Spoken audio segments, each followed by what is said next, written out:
Use me, ancestors. Let me be a vessel for your truth and your wisdom and your enlightenment.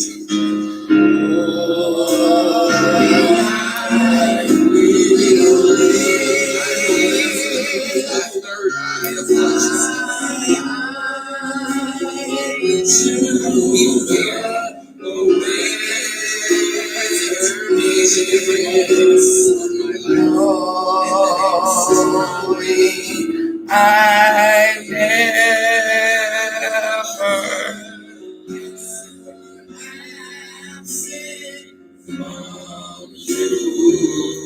your peace I carry. Your peace I carry with me in time of the storm. I am your strength.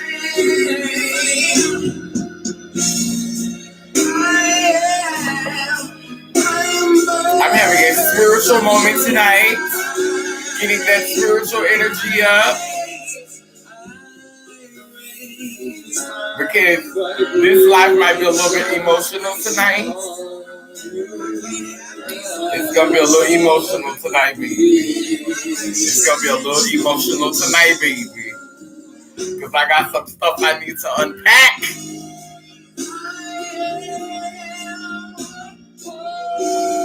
I got some things I need to unpack.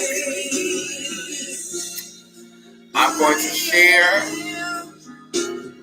and this is going to be a very, very, very interesting live, because I've got a lot I need to, so right now I'm just thinking about, just reflecting right now.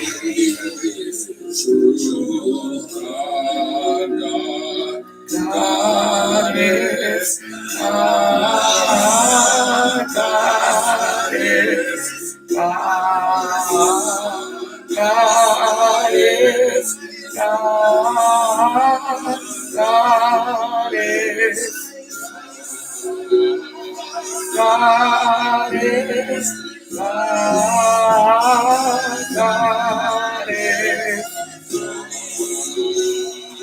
God is, God is.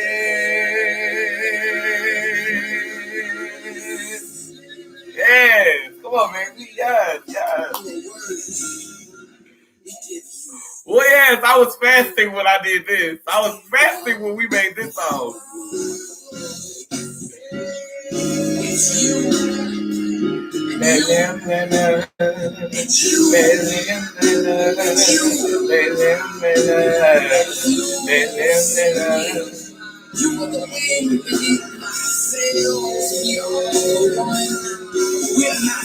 Hey, Kay, hey, Stoner.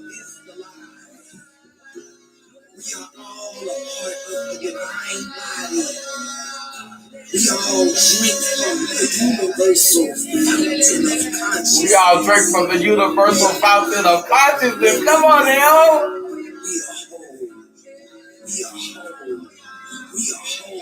We are whole. We are whole. God is, God is, God is, God is, God is, God is.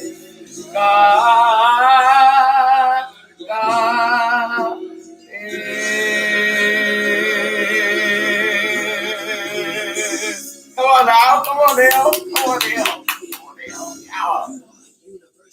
I felt that. So anyway, we made that song in 2018. It was me, Me, Empathy, and Fa Sol La, and we made that song. Well, Empathy wasn't on it, but Empathy was staying at the house at that time. But Fa Sol La created the beat, and I did that song. And this live may be a little bit emotional. You know, I may shed a tear. I'm trying to stop crying on lives. You know what I'm saying? Like I don't want to be a person who does not show emotion at all. But I don't want my emotions to take over, you know, what I'm trying to say. Like I don't want to be so swept up in emotions that the message gets lost. So I'm trying to work on not letting my emotions take me over. I always felt like I related to, you know, that prophet in the Bible that they say used to cry all the time because I'm a crier. I was sitting here thinking about John the Baptist and just thinking about how, you know, I don't really remember any accounts of him baptizing women. You know, like most of the people that John the Baptist baptized were men. And the religion, John the Baptist, I'm guessing that's where the Baptist church would come from, you know, John the Baptist. And so that will probably explain why the Baptist church, you know, is so centered. Like when you look at the Catholic Church, the Catholics at least pray to their ancestors. So it's not like you're all the time just praying to a man because there are some female saints. I think they gave Joan of Arc sainthood, and of course Mary is a saint. So there are some feminine beings that you can pray to, you know, in the Catholic religion, and it be acceptable.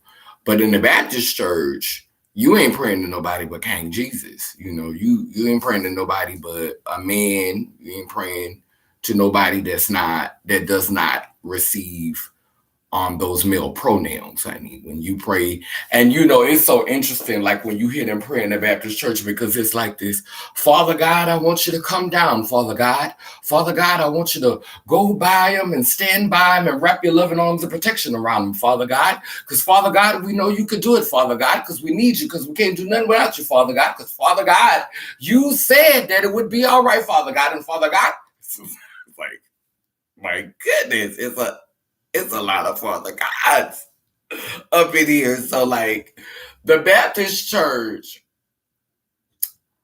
did not equip me for what my life would be like. And I'm going through a lot right now that I'm not ready to share on this live because I'm in the middle of it right now. But I'm going through some things with a childhood friend who I cared a lot about. You know, our relationship was very complicated, but more than anything, we were friends. You know, this person was my friend, and I care about them so much. And right now, they're going through a very challenging time in their life because they're grieving. They've lost people very close to them.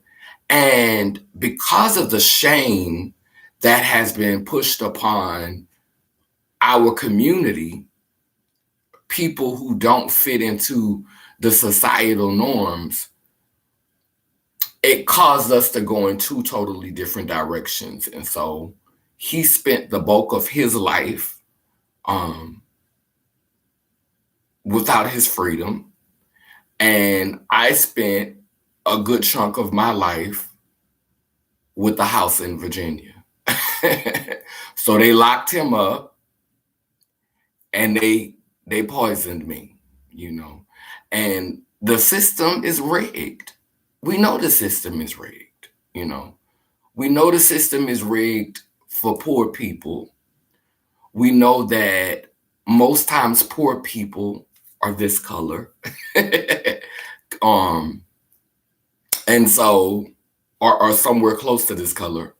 So we know the system is rigged, And we know that the system is rigged for people who people who are of a darker hue tend to bear the brunt of the system rigging quite often.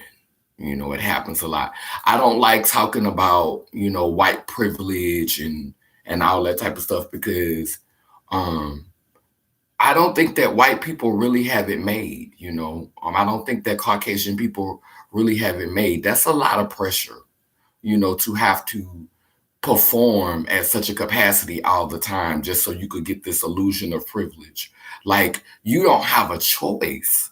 You can't be anything but what's shoved in your face all the time. Like, for a long time, people that look like me, we weren't centered in mainstream.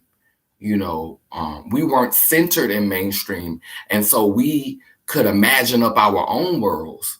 We had to imagine other things because we couldn't see ourselves anywhere else. And that's one of the beautiful things about not always seeing yourself in mainstream, because then you start to only want to live up to mainstream's expectations of what you should be. You lose your imagination because people are telling you who to be. So for a long time, I had to imagine who I could be. I had to close my eyes and see something else because the world wasn't giving it to me. But, now we starting to get all of this representation. And again, the system is rigged because everybody's not going to be able to fit into those ideas of what they think people like us should be. But anyway, I want to go into more detail about the church. I think that they've lied to us when they told us that the church and the state are separate. I've been thinking about this a lot. If the church and the state are separate, then why does the church receive tax breaks? Like, that doesn't make any sense to me because the church is still a business. The church is still making money. Lots of it. So why does the church receive tax breaks? And why are politicians lobbying inside the church? I think it makes it hard for us to elect people from different parties, because if the church is helping to elect people, because the only way a politician can, go to a church and speak in front of the church and convince the parishioners to elect them is if they're Christian. If they're Christian, Catholic, one of them, they gotta be under the patriarch, and it's most times the Christian religion. So I just think that the church and the government are working together. Every time something's going on with like AIDS, when AIDS came out, the church got in on that. The church started getting funding for talking about AIDS and doing work around HIV and AIDS. Now the COVID thing came out, and the church is partnering with that, and the church is getting money from the government. So I just feel like there's a lot of handshaking going on, and this shit is bigger than Nino Brown, excuse my French. And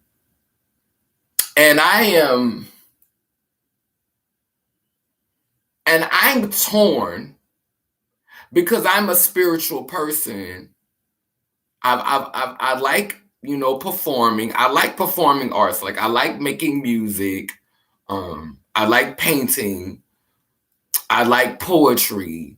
But my passion is spirituality. My passion is learning about spirituality and then teaching about spirituality.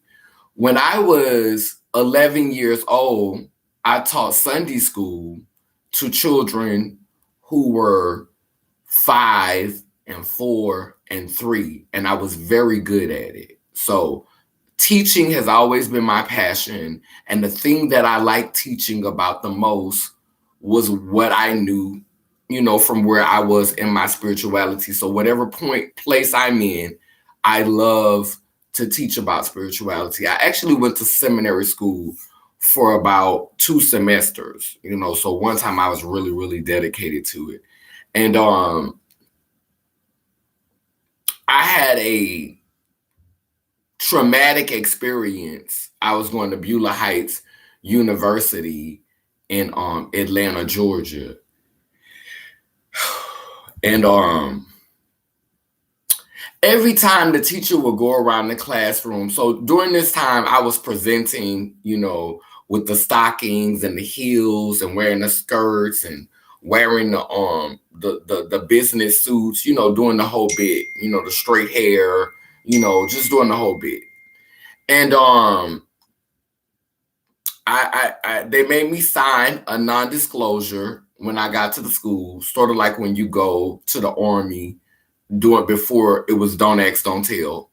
And so I signed a contract saying that I wasn't allowed to talk about anything that had to do with the LGBT community.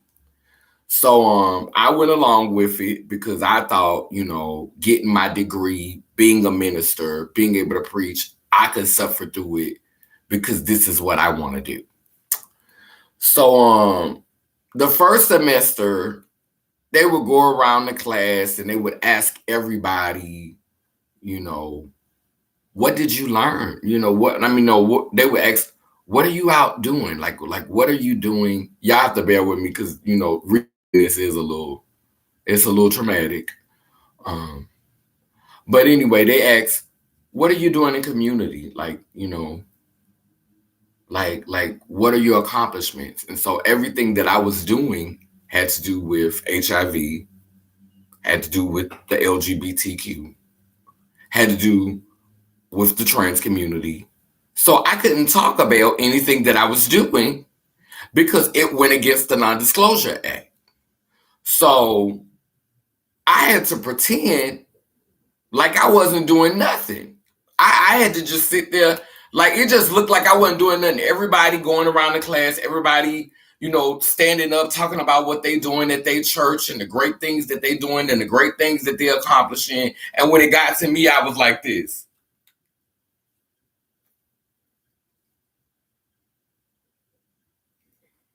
And the truth was, I was a part of one of the first Black trans ministries in the South under the leadership of Mama Dee Shambly and Pastor Dennis Meredith in Atlanta, Georgia. I was participating at Common Ground, doing a lot of volunteering and activism there. I was participating, sharing my art at a lot of open mics that were queer. And I couldn't talk about any of that because you can't talk about any of that at the school. I was even going into the hospital to check on, the sick and the shut-in in the community, but I couldn't talk about any of that. So it looked like I wasn't doing anything. So fast forward, I made it through that season. Another season came up, and the teacher asked us to tell a story about a funny story. So I told a story about Beyonce getting a patchwork bag. And it was funny because, I was basically saying she spent $30,000 on a patchwork bag. And I was kind of like, making fun of her being able to spend that much money. And the teacher just thought it was so funny. She gave me an A. She was so amused. And that's what she was saying to me, like, you be funny, like make us laugh. But, that's the extent of what you do. Your job is to make us laugh. Basically, you're going to be the joker. You're going to be the clown. You're going to be the court jester. That's what you're going to do. That was very much the energy she was giving me. She was from California. She was a Black woman from California. So she asked us next to do a story about something that hurt us. She said, she told us to talk about something that had devastated us and something that had hurt us and something tragic that happened in our lives. So inside of me, when it's time for me to stand up and when it's time for me to say something, I will get like this bubbling. I get this feeling I can't explain. Like I can't shut up. Like I have to say something. Like I'm gonna go crazy if I don't say something. So I have been getting this nagging feeling for weeks, because I think right around this time, we started to get a lot of the propaganda, like the stories were really starting to become more visible with trans murders. Like we were starting to see a lot of trans murders become more visible. This was in 2009. This was, because I started school in 2008, so this was in 2009. So one of my girlfriends, ended up in a dumpster. The dude killed her and threw her in the dumpster.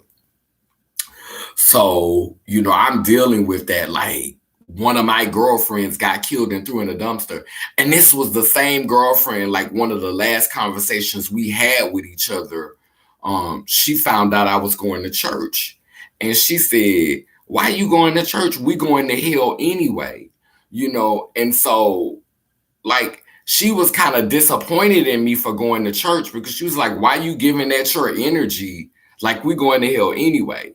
And that's a horrible place to be in your mind, because I've been there.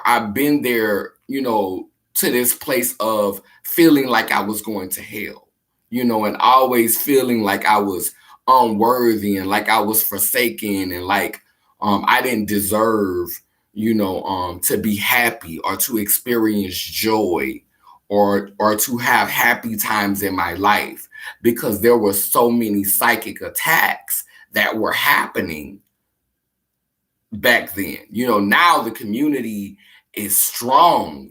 There's so many of us, the community, like so many of us visible. So the community, and I get why, the LGBT is kind of like it is now, canceling everything and standing up for everything, because it was hard, 10 years ago. Like I can't get into all of that. Like I can't be on the front lines with all of that because a lot of it just seems like, a lot of dividing. Like I understand we need to stand up for ourselves and we need to fight back, but I don't think we need to become the monster. I don't think that, our ancestors partner with the oppressor to do us, things that were harmful. And now I feel like the LGBTQ is partnering with the oppressor, doing the same stuff that, our mothers and fathers participated in. It's like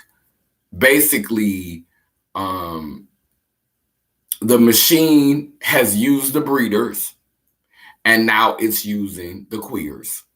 First, it used the breeders to bring everybody here and mess everybody up, mess everybody's spirituality up and pit everybody against each other.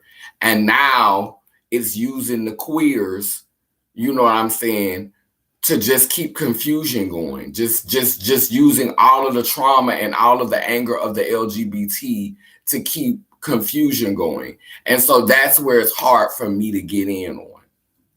And so anyway, she asked us to do a story about what was happening to us. She asked us to do a story about something tragic. So at this time, I felt like I had to say something about the LGBT. I felt like I had to say something about the trans community. So I wrote my story. I wrote a sermon about not throwing your children away. It was basically, and I started off singing. I sung a little bit in the beginning.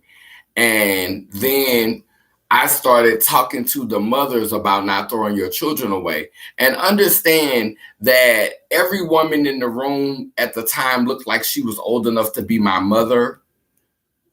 And all of them were damn near my color. Like 95% of the class was my color, and the majority of the class was Black women.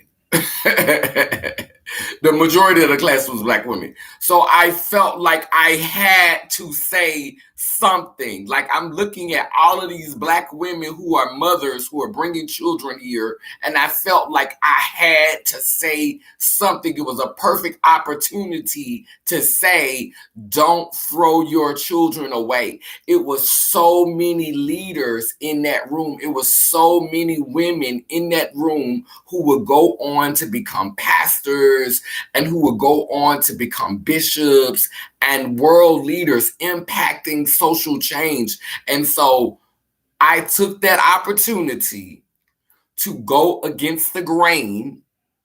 And at the end of my sermon, I outed myself as trans. At the end of my sermon, I said, don't throw your children away. I said, because I'm one of them. And the way I said it was so emotional that half of the women in the room were in tears. The teacher left out of there. She went to the office. She told the dean of students.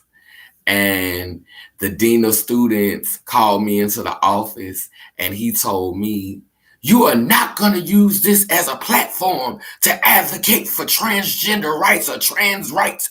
You're not going to use this as didn't you sign a contract when you came here? We're going to treat this like the military. Don't ask, don't tell. Now, if I see you in my office again for this, there are going to be consequences.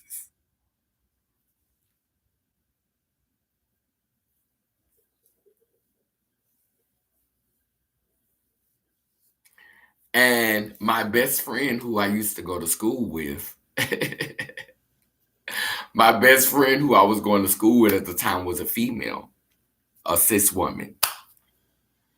And she did not know that I was trans. She did not know that I was a changed one. And she stopped talking to me.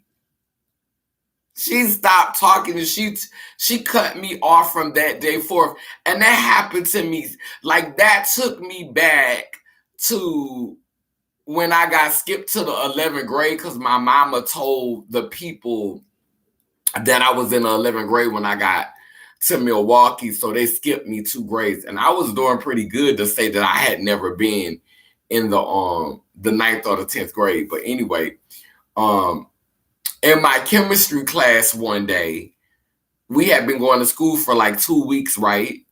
And I was friends with this girl. Her name was Jocelyn. She was so cute. She was a cute little chocolate girl. And the teacher told the boys to stand on one side and told the girls to stand on the other side. Now, mind you, I'm dressing as a girl. I'm already presenting as a girl because I started transitioning when I was like 14 years old. Like, I started changing my hair at 13, but I didn't really start getting into the dressing and stuff until I was 14. So by this time, I'm 16 years old. Honey, I'm wearing all girl clothes and grew my hair out, and I'm blending in with the girls. So the girl, my best friend, she didn't know I was a girl. I never said I wasn't a girl. We never talked about that type of stuff. So the teacher divided the classroom, and when the teacher divided the classroom, I stood on the side with the boys. So after that was over with, we was walking home. Me and her was walking home from school together, and she was still trying to be cool with me even after she found out. But the boys teased her so much. They compared me to her. They was like, they was calling me by my boy name, by the name I was given at birth. And they was like, Antoine finer than you. Antoine got more booty than you. Antoine got more hips than you. Ooh, Antoine got more curves than you. And that made her feel insecure. That hurt her, you know. And I wasn't happy that they were doing it. I wasn't happy that they were treating her like that. Like, I didn't get any joy out of it. I was hurt for her, but I didn't know what to say because I had never been in that situation before. So I was just quiet, you know, and unfortunately it cost us our friendship because she didn't talk to me anymore after that. She didn't want to be friends with me anymore because the boys were comparing me to her and they were exalting me over her.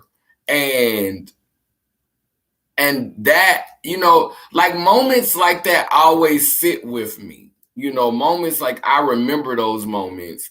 And that is why I try not to be too much against cis women or beings who are born with wombs who identify with the construct of womanhood. So that's why I try not to be too hard, because I understand. I remember when I was in church when we were little, and I came out, my truth, got forced out at a family reunion, and I almost committed suicide. So I went to a mental hospital. So when I came home from the mental hospital, my mother told the pastor of the church, and he made me stand up in front of the church and apologize for being gay, because at that time, that was the only language we really had to describe what I was going through. So he made me stand in front of the church and he made me apologize for being gay. Now, mind you, around the same time, he made my cousin stand in front of the church and apologize for getting pregnant out of wedlock, and for being so young and getting pregnant out of wedlock. Mind you, the baby was never born. That baby was stillborn. That baby came out and that baby died. She had to bury her baby. And the reason why I think that baby died was because of all of the negative energy that was going through her body when the church shamed her for being pregnant as a youth. That same energy they put through me when I stood up in front of the church and they all condemned me for my lifestyle.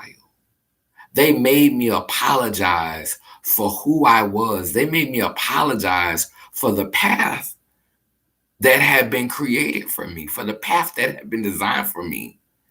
They shamed me for that. They condemned her and they condemned me. See, I am not against judging. I don't think that it's nothing wrong with judging people, because you make judgments every day. You make judgments, you say, I don't think that's right for me. I don't think that I'm going to do that. So I don't think judging is bad. I think condemning. I think when you cast something down, when you forsake something, when you abandon something, when you shame something, I think that that's when it becomes ugly. It's okay to judge it and say it's not for you or no thank you. Like, it's okay to make that judgment. I'm not messing with that. I'm cool on that. Like, I think it's okay to judge something, but it's a difference between judging and condemning. And sometimes I say I'm not judging, and I have to correct myself because I am judging. And it's okay to judge. It's not, in my opinion, there's nothing wrong with judging people. There's nothing wrong with coming to conclusions about people. You may not always be right, but I don't think it's anything wrong with making judgments. I think it's wrong, or I think it becomes an imbalance when it becomes condemnation. I think it goes a little bit, it becomes an extreme when you condemn. So judging is moderate, condemning is extreme. Now you're going too far. You just condemn this person. And so we were being condemned in front of a congregation. She was being condemned for getting pregnant out of wedlock under the age of 18. And like I said, the baby was stillborn. The baby did not survive. And me, my life just really went downhill from there. Like after that experience, I was like, I felt like I didn't have no tribe. I felt like I had been like, it was a freedom in one sense. It was a freedom because I no longer had any reputation to uphold. You know, I was trash in the eyes of the people who mattered. So there was liberation in that, not having to worry about, because I already know what y'all think of me. I already know, you know, y'all don't respect me. I already know that y'all think that I'm scum under the bottom of your shoe. So I can do what I want to do. I ain't gotta live for y'all no more. I ain't gotta try to prove nothing to y'all or please y'all, because I already know what y'all think of me. So there was a little bit of liberation in that. But I was only 14 years old. 14 years old. Now, no one is coming around me. No one's encouraging me. No one's investing energy into me and giving me life because they feel like I'm going to hell anyway. Why invest the time and the energy in that? This is a lost cause. Like so many people were investing in me before that day when I was shamed in the church. So many people came around me before that day I was shamed in the church. And when I was publicly shamed in the church, it was like, we'll feed you, we'll put a roof over your head, but that's about it. I'm not going to shop and buy you new clothes. I'm not about to teach you how to drive. I'm not going to even take you to the dentist and get you some braces. I'm not doing nothing, you know, because you're not worth it anymore. You ain't finna be nothing that I could be proud of. Pastor said it, so it must be true. So the church just did not have capacity for a being like me. Neither did it have capacity for women. My auntie, who passed away, and an amazing thing about my auntie, she passed away, she transitioned this realm in 2019, right before this pandemic started. And she passed away on Easter Sunday. And when she passed away, she waited for all three of her daughters to get there. One of them was coming from New Orleans. And she did not die. She did not close her eyes until the third daughter made it there, right? And that's when she passed away. She knew she was going to go. She knew a year before. She knew she was going to go.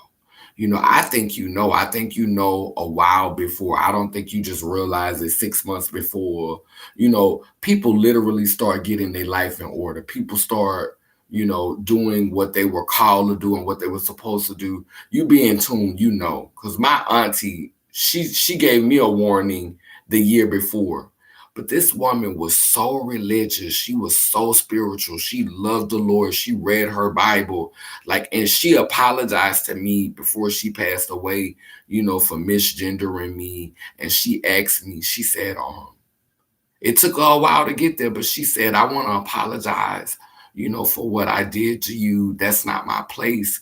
She said, and what would you like for me to call you? And I was like, I told her, I was like, at this point, it don't even matter because I know who I am. You know, I know who I am today. So it doesn't matter what you call me because I know, this experience is not fake. These these breasts may not be biological. This vagina may not be biological. These hips may not be biological. I may not have been born with the capacity to develop all of these things myself, but they were so much meant for me. They were so much necessary that I risked my life and my health in order to have them. That's how important they were to me. That's how much it meant to me that I risk my health and my safety because I wanted to feel more like who I've always been. I tell people I don't feel like I was born in the wrong body because I'm my mother and my father. I feel like I was born with the wrong parts to be comfortable in this body. I wasn't born in the wrong body. I was born with the wrong parts to be comfortable in this body. I need a whole new body. I just needed some different parts so that I could be comfortable in this body. Amen, woman. So, yeah, we have our different paths. You know, how I spill my tea to men when I'm getting ready to be with them. I say, when I take off my clothes, you're going to see what you would see on a female. But my journey to get here was different. This didn't fall in my lap. I had to lay on the table and risk my life for this. That's how I tell them my truth. I say I had to lay on a table and risk my life. This didn't fall in my lap. I wasn't born with it. I had to go through something to get it. I risked my life for this. I had to lay on a table and get put to sleep and get cut on. Yeah. Yeah. Hello, Goddess. It isn't only just the Baptist church, it's the apostolic Pentecost churches too. I could definitely believe that. Love you, sis. Powerful message. Yeah. Girl, that must be Faith, girl, talking about some okay now, monk. Is that Faith? Yeah, but that, I feel like now is the time for us to do the work that helps us to break free from a patriarch. And I think a lot of people are afraid of that work. I don't think that the patriarch needs to be destroyed or that we don't need to have men in power or men making decisions, our masculinity at the helm. I just think that the beings who are put in those positions to guide, because I like the idea of guides rather than leaders. I think that the season for leaders needs to come to an end. I think that is the first thing that we could do to cause a shift and to begin a new paradigm is change our language, because leader means that you're always out front. Leader means that you always gotta be the spokesperson, that you gotta be centered. Everything is about you. I personally like guides.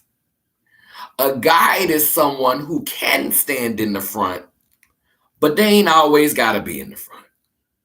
Sometimes a guide may be off to the side, maybe working behind the scenes, helping to direct things, not necessarily out there on the front speaking. See, a guide goes where it's needed.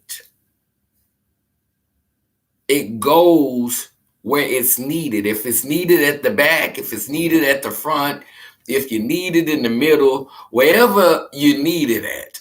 And I think that we all have special gifts, and sometimes we need to share the spotlight. Like it shouldn't always be one spokesperson that represents. It can be multiple spokespersons, but you have to know when it's your turn, and you know by how invested you are in whatever the situation is or whatever the topic is. If you know it's a strong suit for you, then that's when you step up, and nobody's ego should get in the way. People shouldn't have a problem with sharing, because sometimes it's tiring always having to be in the front. It's tiring always having to be the one to speak up. And a lot of times we like to just have that one spokesperson so the rest of us could just be stagnant. We don't want to grow. We don't want to do the work it takes to grow. So you go ahead and speak for us, baby, so I can continue cutting up and doing what I do over here. You go do all the hard work, honey. We're going to work for you. We're going to do what you said. We're going to listen to you. No, that's how you create a slave race. We all need to be trying to elevate ourselves. That way, ain't nobody got to be carrying everything. Ain't nobody got to be super know-it-all, and if this person die or if something happened to them, everybody lost. The whole movement lost.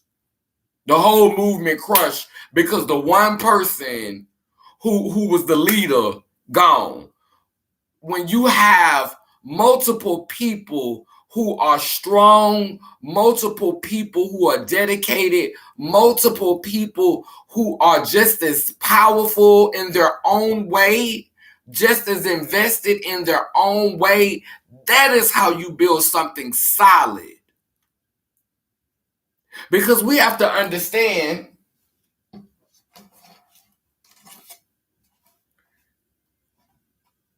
that this tree cannot stand without these roots. And we can't see the roots, but they keep the tree standing.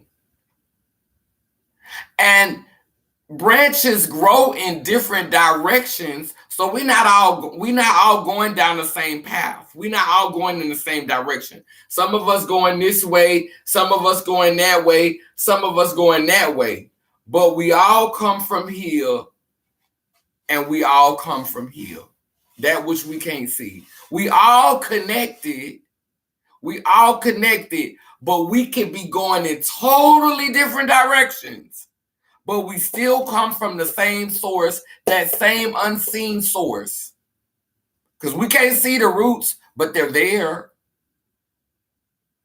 And we have to start being cognizant and conscious of this truth. We can't see the roots, but they're there. They're intact.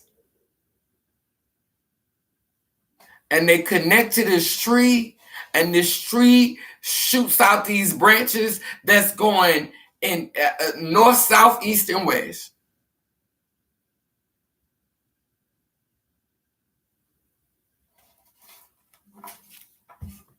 Then we have this.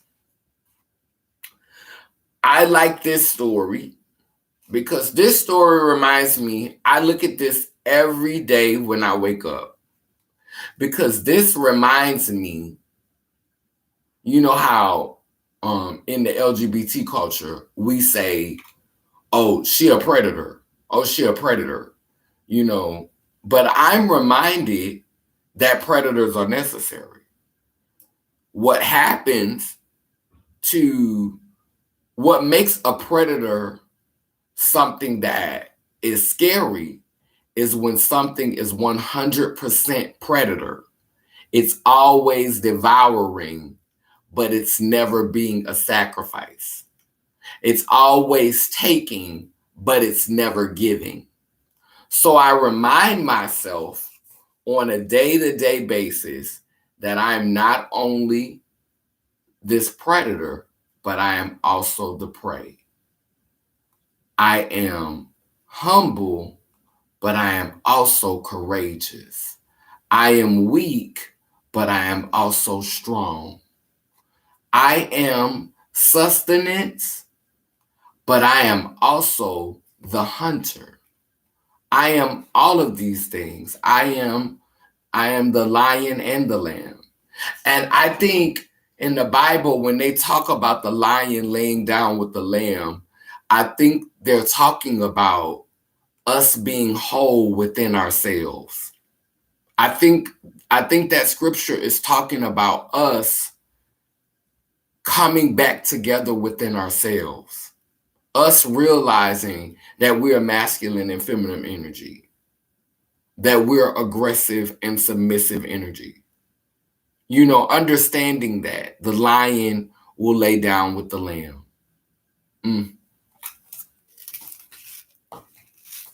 And then I like this piece. Y'all never get to see this because it's on the wall behind you.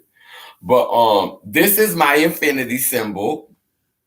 And I love my infinity symbol because my infinity symbol reminds me, if you notice, I use red and blue, you know, which could be symbolic of masculine and feminine energy. So the red, you know, would be like that pure feminine, or it can be masculine energy because fire is associated with masculine and blue is associated with water, which is Yemaya. So you could do it in reverse, but you know, now we say blue is for boys.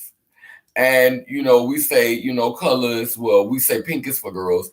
But I think that, you know, the red and the blue, these are masculine and feminine energies. So you can look at it how you want to. You can say blue is the feminine energy and red is the masculine energy, or you can say red is the masculine energy, because sometimes we consider red, but you can say red is the feminine energy because, you know, it could be representative of the cycle.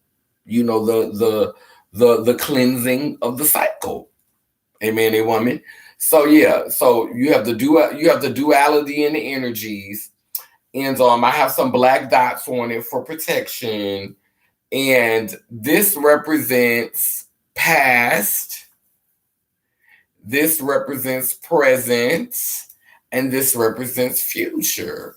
So you have this little bitty space right here that represents the present, and you have all this past behind you. Because see, the present is quick. The present don't last that long. The present, it's already gone. We're not already past it. We going over here to the future now. So the present is real quick. It's right there in that moment. You have to grab that moment, the present. This is the past. This is the present, and this is the future. And then what I also like to acknowledge this as is this is the seed and this is the egg. So sometimes when I hang it up on my wall, I'll have it like this. And this is representative of the egg or the womb bearer or feminine energy being reigning, like being on the top, like it's their season, like they're shining, like they're the sun right now. And then this is the season of the seed bearers or the masculine energy, and it is down here. But then when I want them to be even, I put them sideways, and so that's how it's posted on my wall. It's actually like this. So it's actually in perfect balance right now. Seed and egg, creation energy, and this is where they come together in the present. Come on now. See, see, I'm a culture bearer. Like, this is why I have not been able to tap dance, because nothing that I'm saying is new. Nothing that I'm saying has never been heard of or it's never been done. But you have to do the work so that you can speak it naturally and it will flow from you regularly.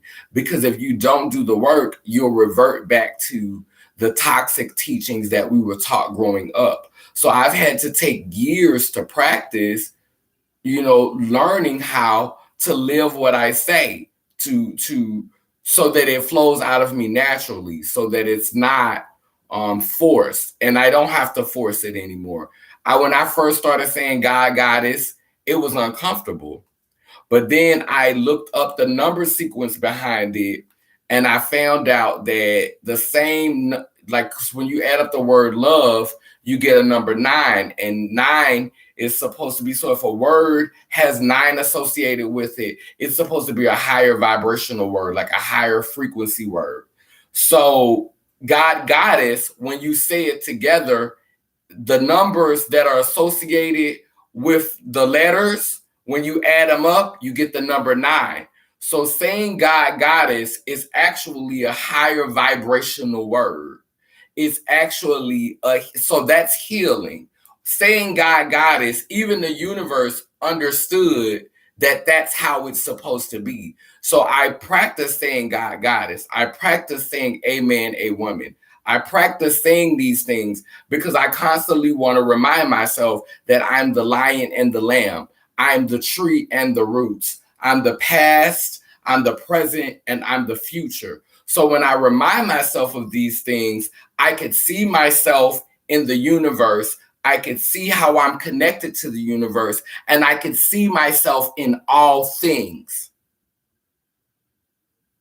And that's a powerful thing, to be able to arrive at that space. And you have to constantly tell yourself that. You have to constantly fill yourself with those messages. You have to constantly upload that into your thoughts, so that when you are expressing yourself to other people and you're making connections with other people, they can sense that from you. And I work with children, so I'm around children. And so children, in this world, they are being exposed to a lot. And so they're having a lot of adult conversations. And I know I had adult conversations when I was a child. There's not nothing new under the sun.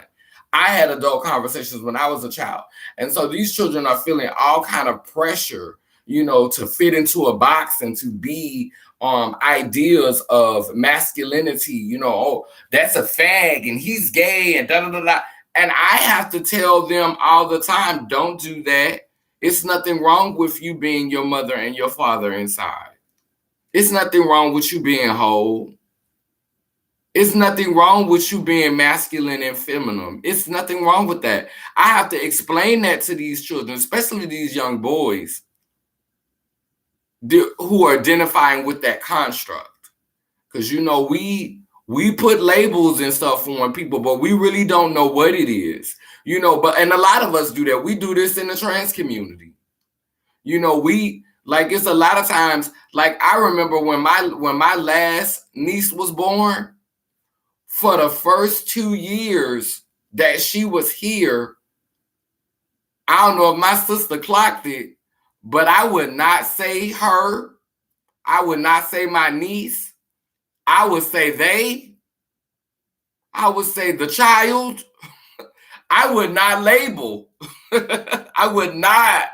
I fought with the urge to label that child. I would not. My sister would be, I'm getting her a pink dress. I'm getting her, she gonna have the Hello Kitty and she got this and that. And my sister was just girling her out, just giving her all the girly things. And I was like,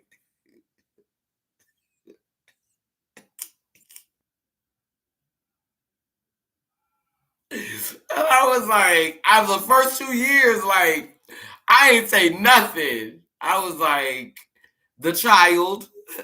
Oh, that's great that the child had that. Oh, wow. And that's how one of my fathers, because I got 2 daddies, that's how one of my fathers refers to me. Like he struggles with calling me she, even though he does from time to time. So when he speaks, he always says my child. my child. I'm 44 years old and I'm still his child because he does not have to say his daughter and feel like he lying in his mind. So he says his child. And if that works, I'm not offended by that. That does not offend me. He does not have to call me his child. So you can reject reality and replace it with your own. That will always be in the infinite symbol. Don't you mean yin and yang? Yeah, pretty much. Like, this is one of my yin and yang stories. So this is a rough draft. But I'm gonna do like a bigger piece. But basically the idea of the concept for this is that so there are super conscious beings, because we're all in different places in consciousness. But there in the yin yang symbol, we understand that this was the collective. This was the void, and this is, I'm assuming, this would be the material or light, coming into the material, because you can't see anything in darkness. Everything can exist there, but it's almost like a void. It's like a black hole. Like everything is there, all the capability and all the potential is there, but it's dormant. It's inactive. And so this will probably be the side where it's, where the potential to be active and the potential to materialize, or maybe they need to come together to actually materialize. The jury is still out. I haven't been fasting, so I'm a little. I ain't finna lie. But maybe when they come together, that's when the material happens. But what I was imagining is all of these pieces on a chessboard taking form on each side, and the yin yang symbol kind of breaking apart to kind of like turn into chess pieces. So one side of the chessboard becomes like this white queen and this white king and these white pawns and these white rooks and these white bishops. And then one side of the yin yang symbol becomes this black king and this black queen and these black knights and these black rooks and these black bishops and these black pawns. And they take the stage. They take the stage to play this game, and unfortunately, the pawns, they really don't know what's going on because they're kind of like in that place of that place of not knowing, and so these higher pieces who are channeling older, more ancient aspects of the energy, because they're all connected, but they're different pieces and they're in different spaces. And so some of these pieces that possess a little bit more knowingness, or just the kind of knowingness that you can use to manipulate people who are not in the same space as you, they said, oh, we about to play this game and we're going to use our pawns, and then that's how you get, people being like sacrificial lambs and stuff. But yeah, I'm really in a good space, despite I was supposed to travel today. My flight got canceled, so I'm probably gonna be going on a trip later. But I did do a lot of work today. I'm probably gonna be changing location soon. Probably not this year, but next year. I'm in Brooklyn right now, but Brooklyn is not my home. I'm definitely missing Louisiana. I don't want to live in New Orleans anymore. I want to go back to the place in which I grew up, and I think it could possibly happen, and I'm not going to talk too much about everything right now, but if things go the way that, it looks like it's going to go, I'm really going to be able to, bring art back to the family home. and just restore it. And the idea of being able to have gatherings in the yard, spiritual gatherings, and having get-togethers, and coming together, and doing that type of kingdom building. And understand that that's not like, Kaneen is something that I channel, that's an avatar, and I want this to be my legacy, so I want to go back home to do that type of work. I want to do the work that helps the next generation to find balance, because a lot of people are dying, and I mean, death is a part of life. So it's not the death part that bothers me. It's the dying and not knowing who you are, and having to be born back into the same vicious cycle because you never came into awareness. Wow. Did you hear what I said? Listen to what I said. Death is a part of life. I don't fear death. What I fear is dying and not knowing who I am, why I was here, what it all meant. But now that I understand that I'm nothing and I'm everything. I'm nothing. I'm the void. I'm the dormant space. Like if I die and for 100 years I don't exist, I'm just dormant. And having HIV, it taught me about dormant, because they said that it was dormant in my body for a long time. So dormant doesn't mean that you don't exist. It just means that you're not active. It means that you're sleeping.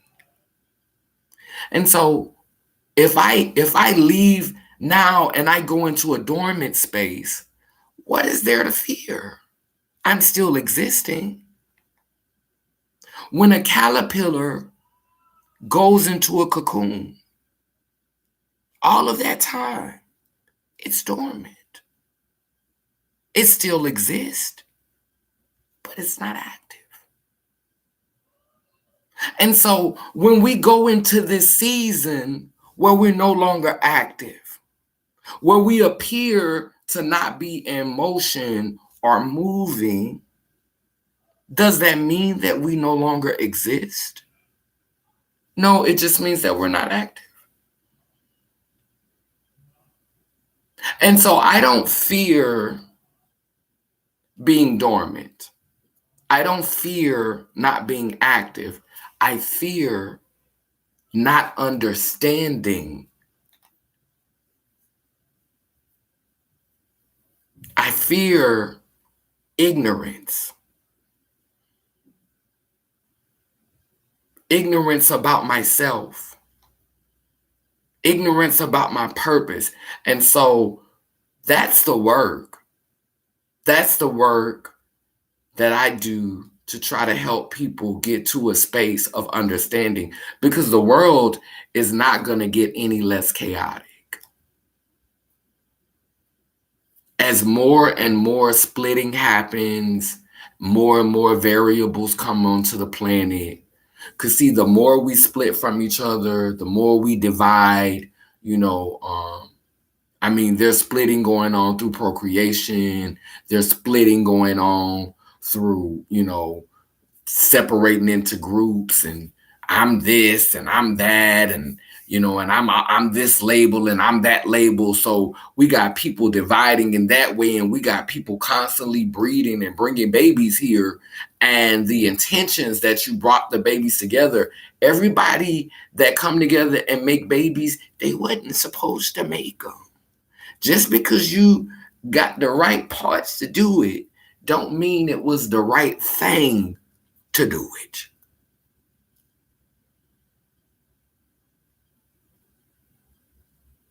Because you done brought somebody here with a lot of obstacles and a lot of issues.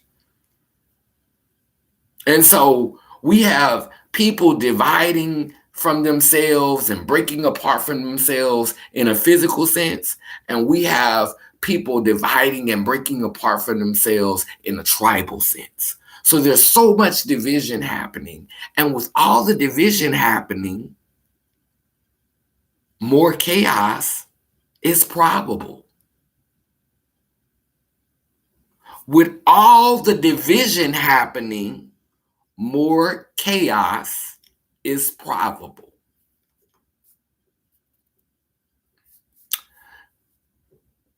So you're focusing on your idea that believes in a situation in which, in other circumstances, they would have allowed you to be around what you presented.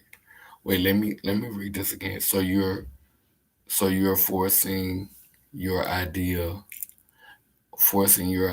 that believes in a situation in which, in other circumstance, they would have not allowed you to be around what you presented. I'm not really following that. Yeah, I didn't. You might have to break that down.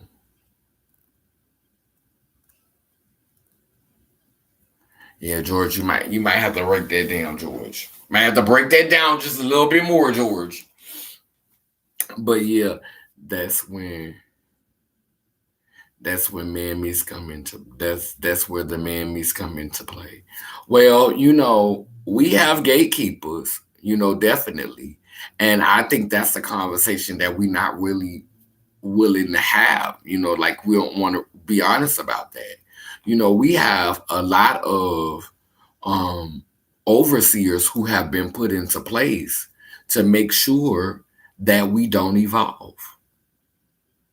And they look like this: male and female, cis and trans, gay and straight, dark and light. They've been put into place to make sure that you be good and you listen to your master. Don't you be talking that mess. You're not going to talk that mess up in my house, because we serve God up in here.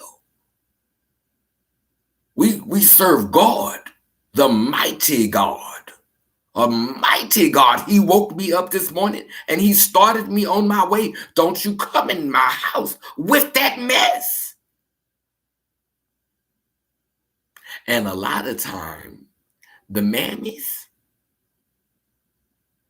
and the overseers, they be eating good and they be living good. They be successful. And we listen to people who have success. But this the gag. Many times, and I'm not talking about people who don't have no discipline and just gave up on life, and just, grown folks out here, just gave up on life, just gave up on everything, but a lot of times people who are not at the top of the heart, not the people who are not on the top, people who are just trying to do what they need to do to stay sane and not harm anybody and not harm themselves. A lot of times, those people are more decent than these people who are gatekeepers and overseers, because they sold out to the idea that this is just how things are and this is just how it's going to be. This what I was taught. I'm not even trying to find out if it's wrong. It's been working. If it ain't broke, don't fix it. But just because it's working for you, don't mean it's working for everybody else. That's why I struggle with right and wrong, because it's easy for us to say, oh, that's right. But every time something works out for one group of people, not too far, a few feet over, somebody else is suffering because of a win. We see that even in sports. Both teams can't win. Somebody got to lose. So when it's a win for you, typically it's a lose for somebody else. Somebody got to lose. So is it really right? Is it really right? Or is it beneficial to you?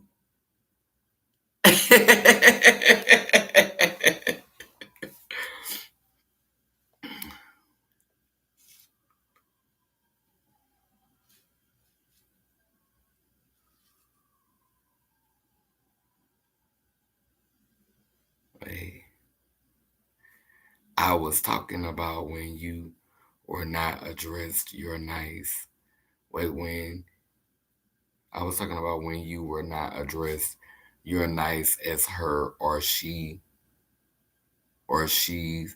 you're forcing your ideas of non-binaryism on your family. Oh, no, I don't feel like, I mean, I think the word forcing is a little strong, because I didn't tell my sister, girl, you wrong for that. Girl, you shouldn't try to put her in a box like that. Like, we didn't have that conversation. I just didn't call her she. I didn't call her. I called her the child, and I would prefer to her. So that's not forcing anything. That's just me choosing to express my view, how I saw it. I think we all have our roles in family. I don't think we all meant to play the same role. I think we're all pieces, and we help each other to think. Iron sharpens iron. I'm who I am for a reason. I bring balance into my family. That's my role. So it made sense. My sister understood it. It didn't offend her. So there was no forcing. There was just me stating. She knew it wasn't coming from a place of malice. She knew that it wasn't ill intentions. It was just that I wanted to be the one to remind her that that you're pretty much just giving your daughter, because she have 3 daughters, so and I know why my sister does what she does. She wants her children to be normal. What parent don't want their child to be normal? Who wants their child to be persecuted and to go through stuff? Who wants that? So I get it. I don't blame my sister for any choice that she has made with her children, because I don't think I would have been much different had I been born with the capacity. I think I would have got my children and sat in the corner and did damn near the same thing. So I'm not professing to even say that I would have did something different. But what I am saying is that I was born in this body, and I was born this way for a reason. And so I'm going to play the part that I was meant to play. And that's the part of reminding them that they're whole. So then when my niece grows up, any of them, if they feel something more than a binary, they won't be messed up about it because they've always had that influence. It takes a village to raise children.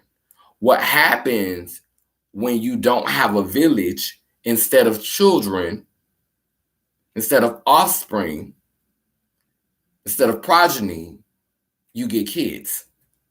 You get baby goats. That's what happened when you divide the tribe up and you do these nuclear families. You get kids. You get chattel. You get livestock. So I'm just playing my role in the tribe.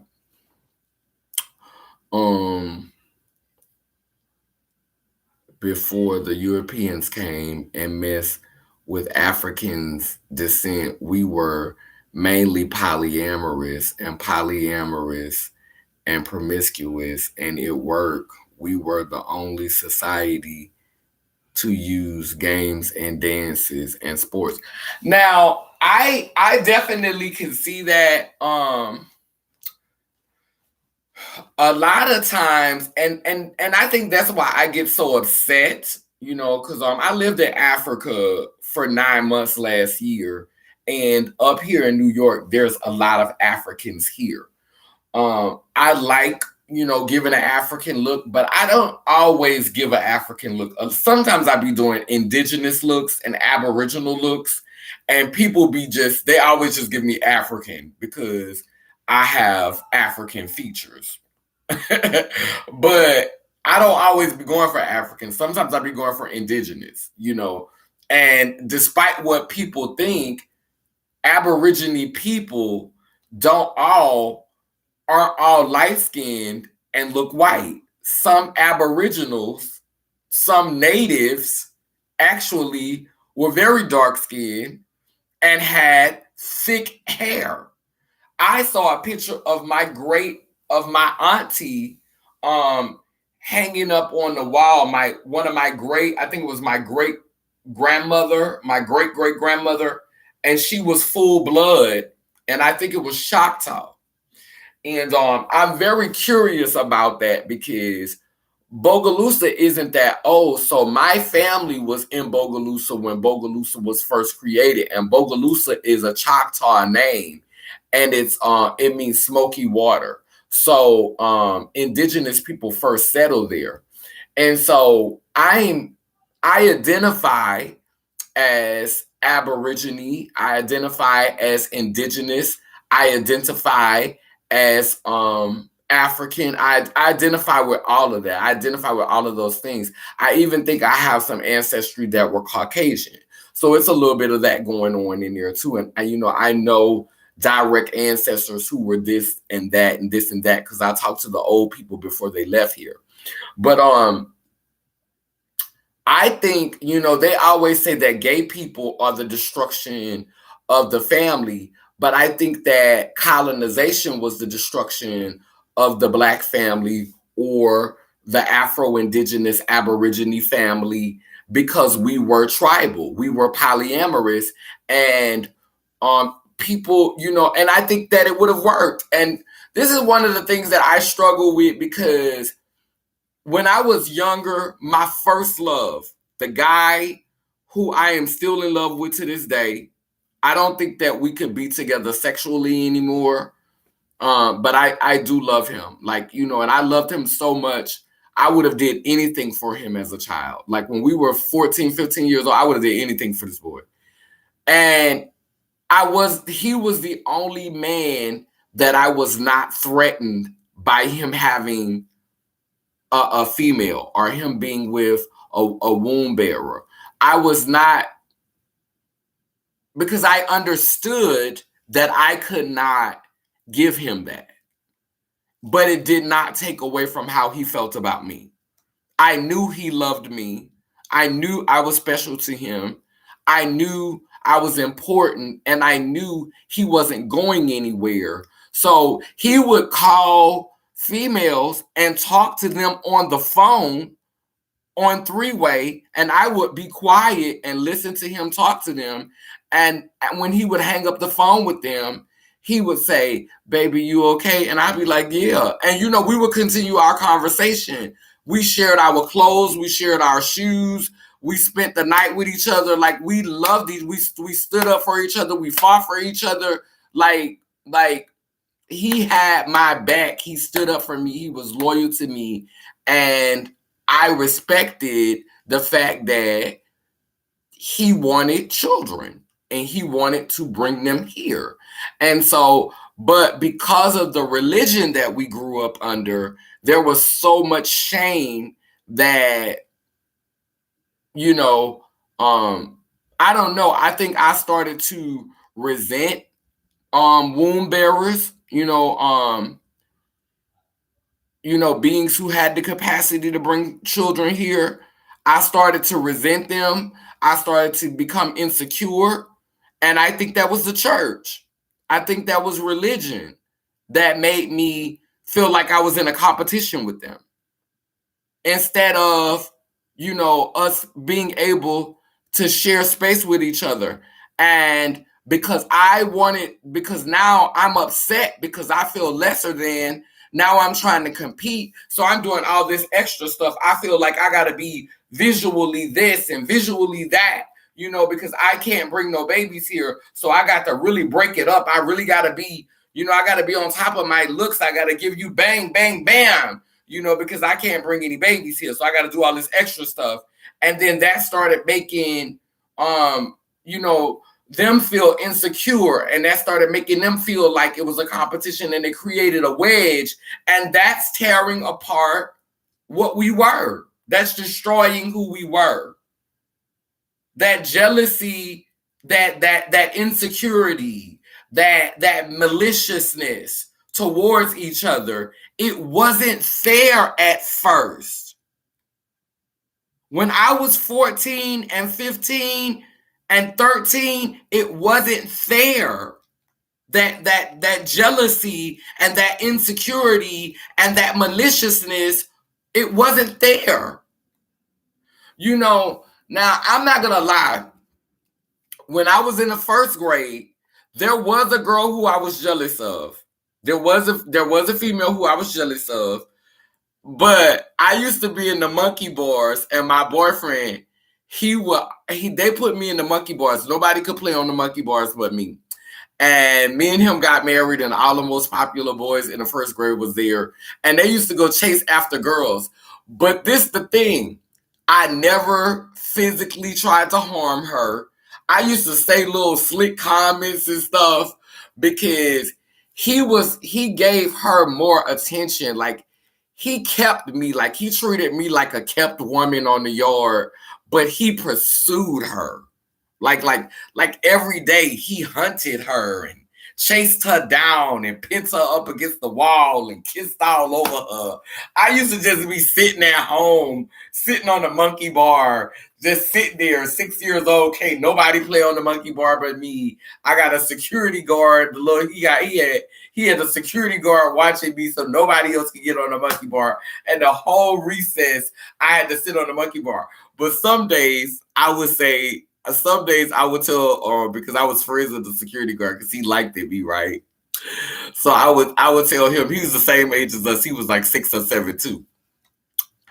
I would sweet talk him so I could go and be nosy. And I would pretend like I was Penny from Inspector Gadget and be hiding behind trees, tippy-toeing behind trees and bushes, and tippy-toeing down the hallway, looking all up in looking in the bathroom. I knew what he was doing. I saw him when he was doing it. I followed him, saw everything that he was doing. And I would come back to my monkey bars and sit on the monkey bars. And I never would check him. I never would complain. I never would tell him I knew what he was doing. I always would pretend like I didn't know. And I was 6 years old. So, yeah. Wait, where did those Afro people come from? They had to come from somewhere. Did they just pop up? Well, I mean, before Africa, it was a super Pangea. And there is some debate on which one is really the mother country. So I've heard some things, because I don't know if you've ever heard about Lemuria. Have you ever heard about the civilization of Lemuria? These people are supposed to be connected to the people of the lost city of Atlantis.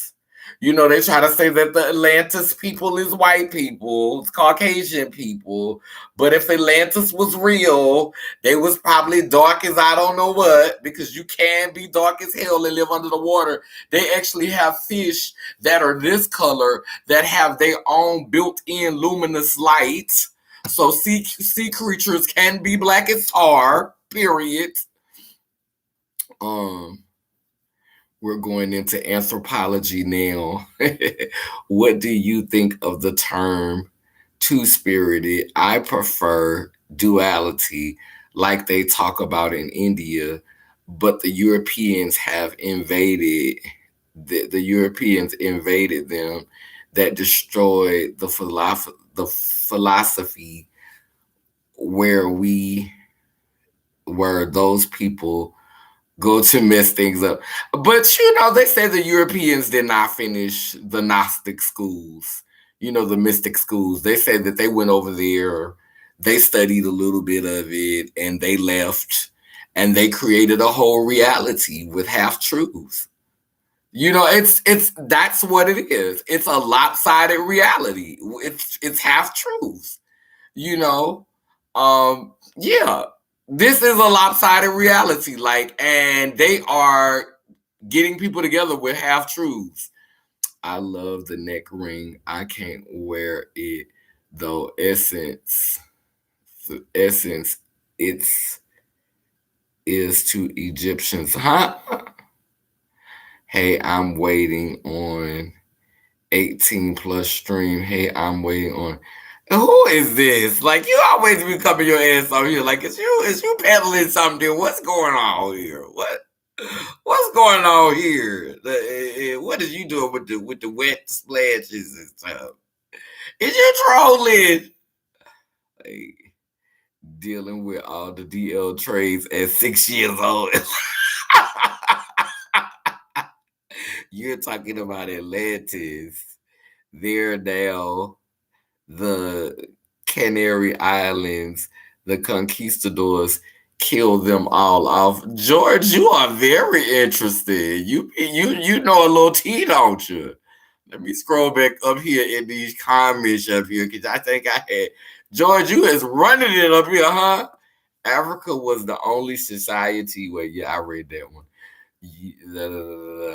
You were not forcing, but you were very passive aggressive. Yes, I was. I can't. Yes, I was. I said, Sarah, I'll take that. I'll accept that. My mom refers to me as her son, even though later on, when I make my own choices, I'm trans. Okay. Yes, it takes a village. Everybody knows that Africans saying everybody loves to steal, but nobody performs. Here's another one from Africa. A poor man shames us all. Yeah, because, in this society, we'll look down on the crackhead and we'll look down on the crystal meth head, but we'll sit up here and praise the chemist who made that crap, and we'll praise the businessman who capitalizing and making all the money off of it. Y'all gonna worship the businessman who flooding it into the cities. Y'all gonna worship him. Y'all gonna tap dance for him. Y'all gonna run do what he said because y'all gonna get a bag and a check, baby. Y'all tap dancing for him. Y'all tap dancing for him, baby. Then the chemist who making it, boy, he's so smart. Oh, he a genius. Boy, he's so smart. Boy, look how smart he is. Oh, boy, look, girl, he did that, huh? And then you gonna look down on the crackhead and the meth head. They're just a product of what y'all been lifting up. They're a product of what you praising. This is the product of your worship. These crackheads and these crystal meth heads is the product of what you've been featuring. And the girls will read me and get me together talking about you like derelicts and you love dating derelicts and you be being with these derelict men. Girl. I ain't gonna lie. Like, I just think that, and I'm just gonna be honest, derelicts be having good sex. And I mean, it's not really nothing you could get out of these men these days but some dick, especially because I can't be in relationships with most of them because most of them Christian, and, and I've never had no successful man that really gave me some good sex. You know, most successful men be real militant. You know, they feel like they deserve to be in control and tell you what to do because they're successful, because they got money. Turn this way, toot it this way, come down here, get at the edge of the bed. See, I'm not about to let no derelict treat me like that. I'm sorry. I'm not. Derelict, no, honey. It's got to be some 50-50. And I don't really think they derelict trade. Like, personally, I don't think they're derelicts. I don't think they're derelict trade. But some other girls think they're derelict trade. So, hey, you know, I'm not. But for me personally, derelicts already know. Look, Daryl, you need to lick. Daryl, lick.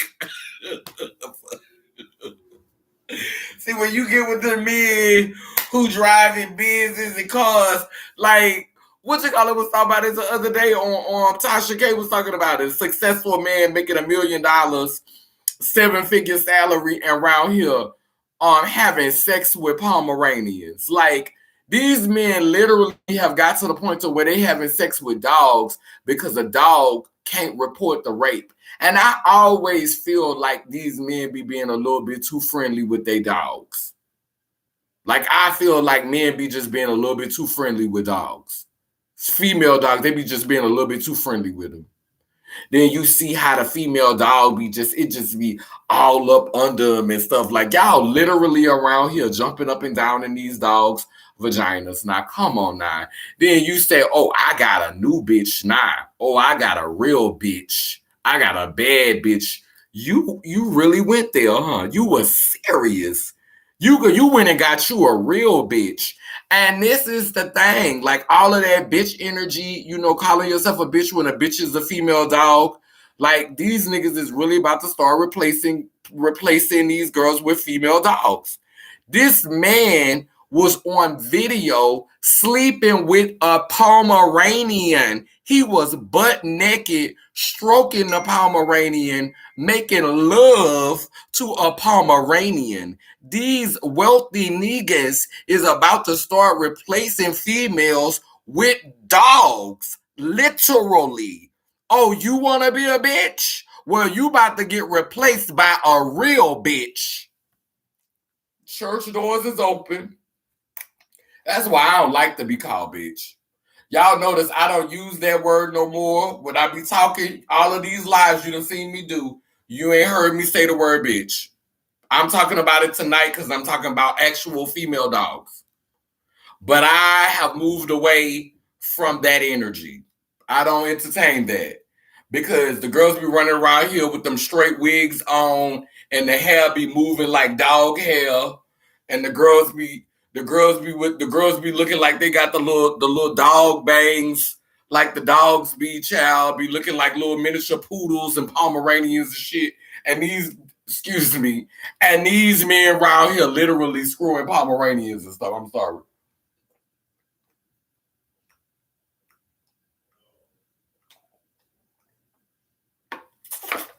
Oh, I was thirsty. That's because all the damn talking I've been doing. I've been talking for like an hour and 30 minutes.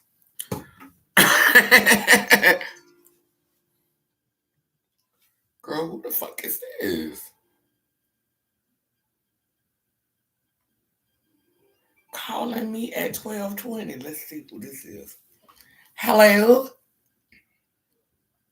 Hi.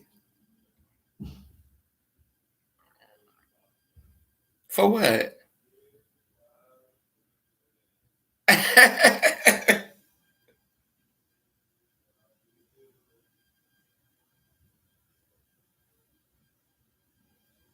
That nigga said, how much you charge?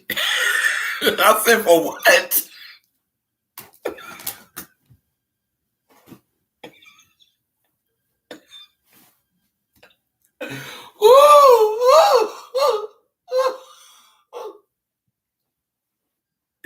I ain't had nobody to man. Call me a trouble like it ain't asked me that in a long time. That shit took me. Now you talking about some sorry wrong test. No, it wasn't no sorry, no wrong test. That's probably a dude I gave my phone number off of Baidu, and he feeling sexy, and he want to just get right to the point. Let me go ahead and try her and see if she tricking. See if I can get her to go ahead and sell me a taste of that nook. I'll pay for it. Let me see if she bite. Excuse me, my prices are. Let me see.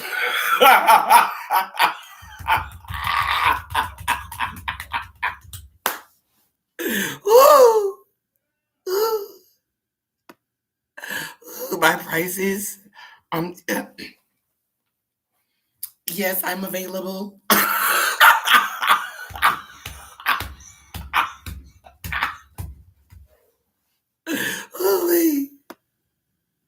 Yes, I'm available.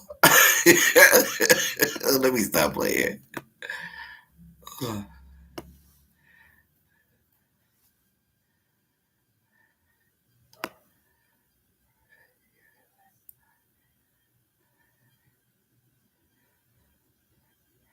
Okay, I already read all that.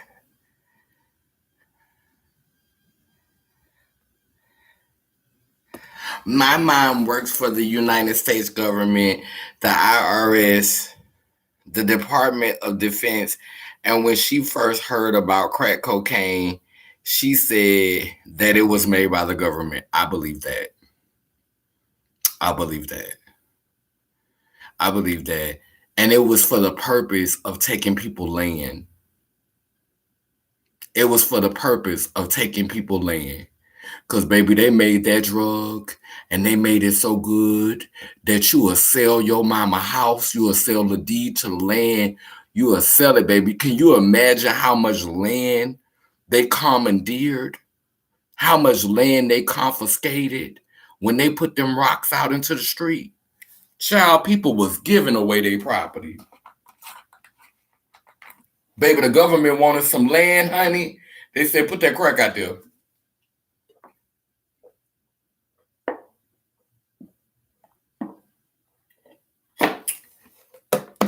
Then we're going to give them AIDS too. We're going to give them AIDS at the same time. Give them AIDS. And they're going to be so depressed about AIDS, they're going to run to the crack pipe. Oh, my God has got you today.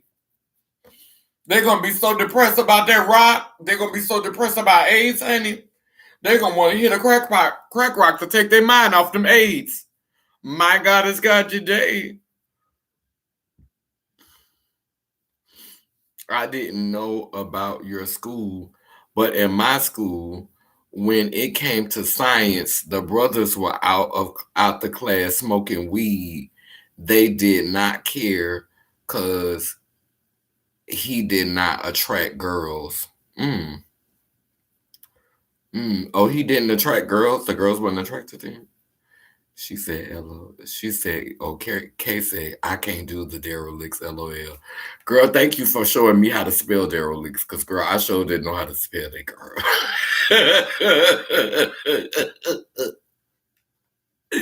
Girl, I don't think they be derelicts, girl. You know, girl have they, I just like, I don't date homeless boys. Like, I don't be dating the homeless boys.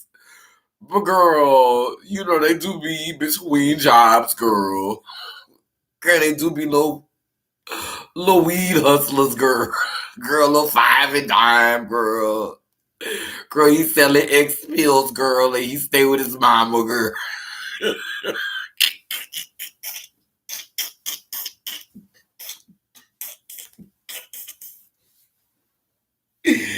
Girl, little street corner hustler, girl. Stay with his mama, girl. Stay with his cousin Pookie and Bam, girl. You know them kind, girl.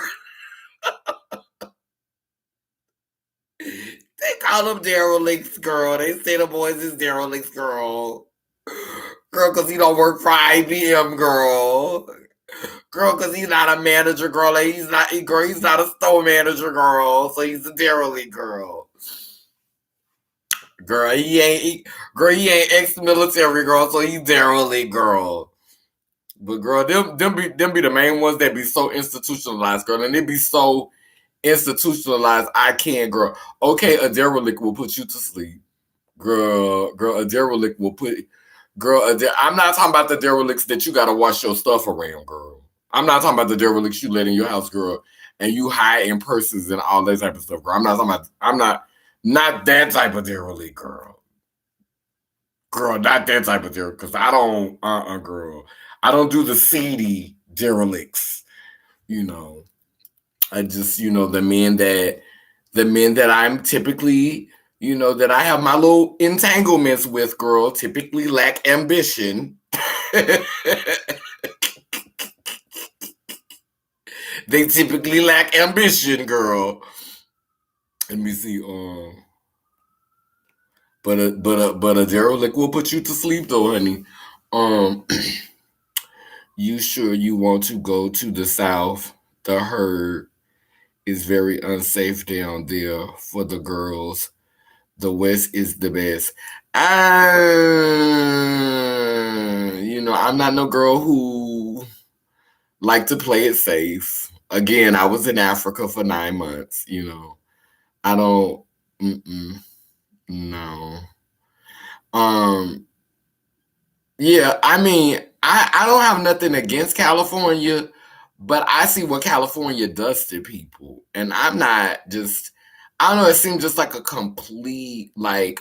New York gives me like a fabricated reality, but when you live here, it really exposes what it really is. It don't matter what neighborhood you live in, you're gonna see some rats running around. Like you could live in Manhattan, you might not see as many rats, but you're gonna see them. And the seedier the neighborhood, the more rats you will see. And I mean big rats. I done seen so many rats here. Child, I'm gonna be so traumatized when I go back to the South. Big ass big ass rats. And I live in the country and I didn't see big ass rats like that. Might have been a possum here and there. Might have been a possum here and there. Once or twice you might have saw a possum. But all the rats I done seen since I've been here, my goodness. And then California, everybody that I know there just seems so fake, just seems so shallow, just seems so surface, they're so focused on mainstream and speaking to what's going on in mainstream. And mainstream does not always do a good job of capturing the essence of what's going on with the people who are actually experiencing oppression to an extreme degree. Like they love focusing on what's going on with Black people, but all Black people aren't experiencing oppression like we would like to think. It's a lot of Black people over here living good. Some of these Black people never experienced slavery. Some Black people was actually slave owners, and over time, those beings bred and made children and had families. So those numbers have quadrupled, and I'm sure that a lot of those Blacks are in positions of power in this nation. Period. I'm pretty. Wait, YouTube streets they like to harass me and mess with my speech to text and just jack it and make up and make me sound foolish. Well, when you go back to New Orleans, oh no, I'm not going back to New Orleans. That's not where I want to live. I'm going further south. Yeah, I'm going to be in the country. I heard there's a lot of nutri rats out there, and they are pretty huge, and they are legal. Oh yeah. New Orleans got rats too. But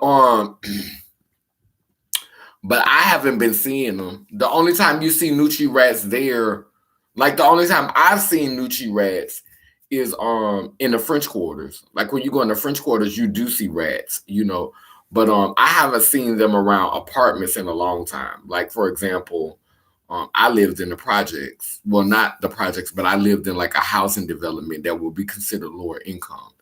And I never saw a rat in my apartment. And I lived in that apartment for 3 years. I never saw a rat run through the grass. I never saw a rat anywhere in any of the apartment.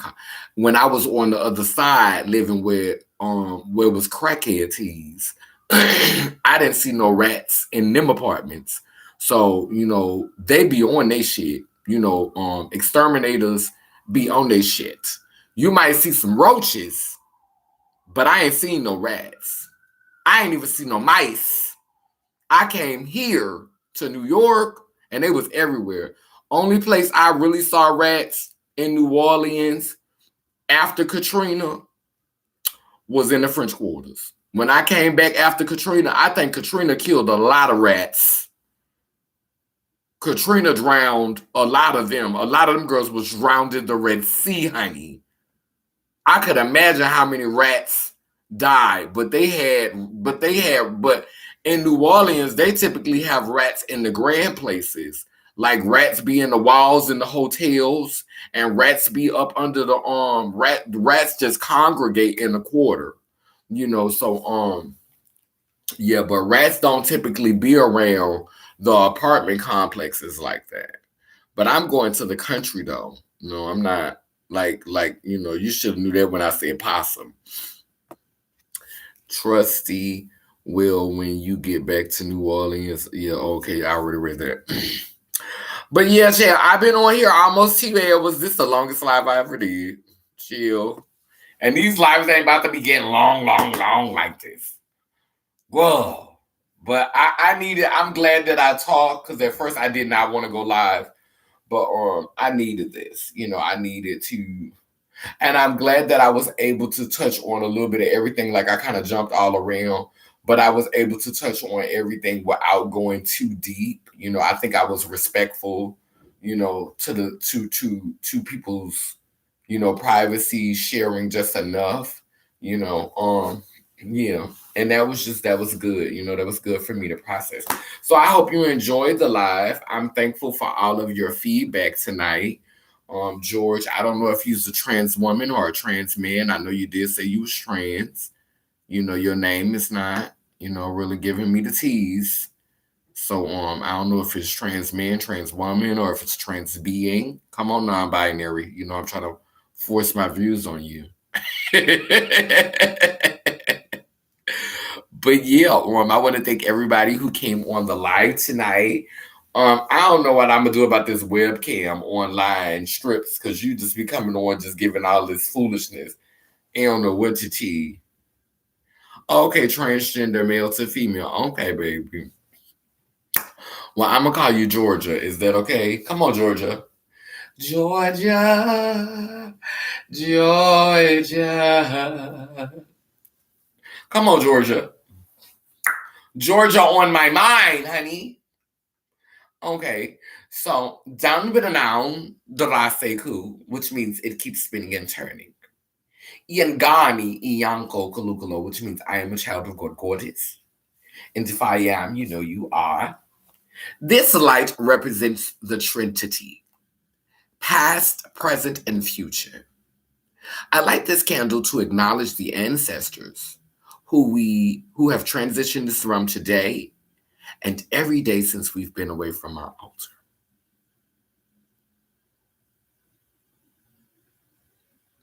As we blow out this light, it shines a light so bright that it guides them in the spiritual world. So as the flame diminishes on the physical plane, it grows stronger on the spiritual plane. Amen, a woman, Laylim Laylar. So, thank y'all for joining me tonight. I will leave my I will leave my Cash App for those of you who want to donate to the cause of my storytelling. You know, if you got it, you got it. If you don't, you don't. I accept the kind that jingles and the kinds that fold. I love y'all. Y'all have a good night. And thank you. I can't believe I'm still up. Like, I literally ain't had nothing but 2 hours of sleep because I was supposed to be on a plane earlier today, but, the flight got canceled. Then I came home and I kind of just stayed up all day, drunk me a Red Bull. I think I'm about to stop drinking. I think I'm about to have a season of soberness. I feel like I need to be sober for a little while. Yeah. I love y'all. Good night.